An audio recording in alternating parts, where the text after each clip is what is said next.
shows us that HaKadosh Baruch Hu can allow every single one of us to help other people do kiruv simply by our behavior. Our behavior, how you act.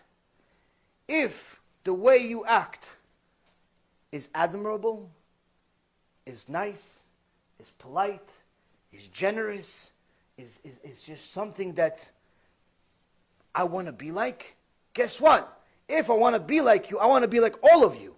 So if Judaism is what's causing you to be this nice, wonderful, amazing person, if Judaism is what's causing your marriage to be so happy, if Judaism is what's causing you to be so generous, if Judaism is causing you to be so classy and modest, if Judaism is causing you to be so smart and studious, I want to be a Jew. I want to be a religious Jew, just like you. So that's why, Rabotai, behavior is critical. If you want to help people do tshuva, you could help them with money. You could help them with your skill set. You could help them with your time. But most of all, you could help them by simply being the example yourself.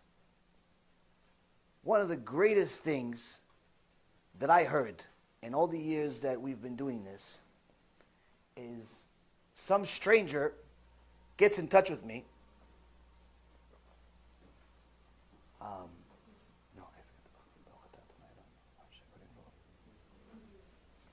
I pressed the water, but I didn't know I had tea. I had tea. I didn't know I was going to have tea. One of the greatest things, I didn't know I was going to have tea. I didn't bless the tea. One of the greatest things that I experienced myself as a privilege, as a zchut, when some stranger got in touch with me, or actually no, I ran into him. I ran into him in a store, supermarket. I always have these interesting meetings in supermarkets. And he said, yeah, I saw you're on the internet. I said, yeah, sometimes. And I said, oh yeah, I listened to a few of the shurim. Yeah, oh, no. And he says, where do you live? Where do you live?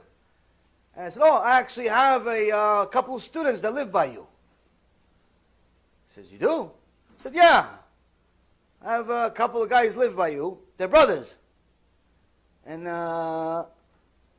he goes, wait. I said, yeah, there's a couple of guys live by you. They go to some shul, Magen something, Magen David something. He says, that's your students? He goes, oh, I'm going to watch all your shulim. It's like, those guys are the biggest tzaddikim in the shul. I said, Yishtabach Shimo. Yishtabach Shimo. I didn't tell you guys the story. It's one of my personal favorites. Best story in the world. Why? Somebody says, I want to watch your shulim now. Why? Because those guys, I see at shuls, they're like the tzaddikim. Yishtabach Shimo. That's the best thing in the world. That's it. That's the result. That's the result of the work. If that's the result, that's what I want to do. Someone told me that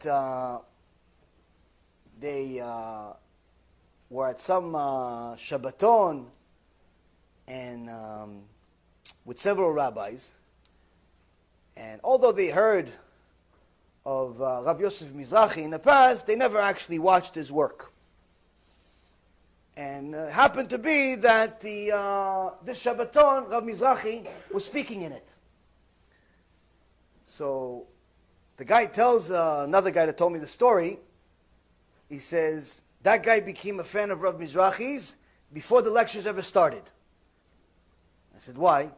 He said, he told me, he says, you know, honestly, I heard so many things about Rav Mizrahi, I never actually bothered to listen to any of his stuff, but I said, you know, whatever, let him do his thing, I'm going to, you know, keep my distance, and no, it's not my business.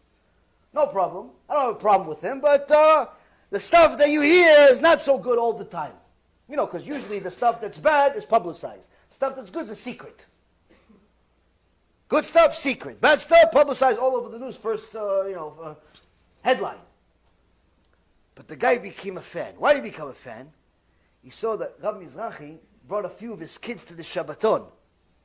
And the guy was looking at the kids. He says, that's his kid? He goes, yeah, that one and that one are his kids. He says, Be'emet, that's his kids? He says, yeah. That's his kids. And he just started looking at his Rabbi Mizrahi's kids. I don't even know if Rabbi Mizrahi knows the story. He started looking, just following Rabbi Mizrahi's kids. He goes, if that's his kids, that's what comes out of him, he's an amazing rabbi. He must be amazing. If that's what comes out. Because there's a lot of rabbis that, that teach. But you only get to see the results from the students. Sometimes the students is the kids, that you have your own kids. Sometimes the students that are not your kids. Point being, if you see that the students are something to look up to, Shtabach Shimo, that's the greatest thing in the world. Now, the Ramban says that even if you are a wonderful student, you still have nothing to be proud of, because that means you're fulfilling your role. You're doing your job. You should be happy about it, but also that means that you were giving the responsibility. Now that you were given the clarity to see the truth, you now have a responsibility that comes with it. Now,